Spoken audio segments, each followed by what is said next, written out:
আমার দরজা লাঠি মেরে মেরে মেরে মেরে পুলিশ ভেঙেছিল।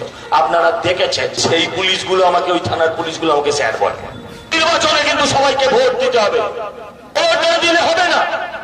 আঙুলে যদি কালি না লাগাতে পারেন, কোন নেতার দিকে আঙুল তোলার অধিকারও আপনার থাকবে না। এই কথা কিন্তু মাথায় নিয়ে নিতে হবে। সব বন্ধ হবে, ভারতীয় জনতা পার্টি জিতবে, আর এই সব প্রস্তানি বন্ধ হবে। দোকানগুলো থেকে 100 টাকা করে তোলে। এই জোর জুলুমের চাঁদা, সরকারি চাঁদা যদি বন্ধ করতে না পারি, বাড়ি থেকে 20 আর আপনাদের দোকান থেকে 100, তাহলে আগামী নির্বাচনে ভোট দেবেন না আপনারা। সবকিছুর একটা সহ্যের সীমা আছে। পুরো বরানগর জুড়ে বিভিন্ন অঞ্চল ওপেন মদের থেকে 26-এ আপনাদের সঙ্গে আমাদের আদর্শের লড়াই হবে, রাজনৈতিক লড়াই হবে।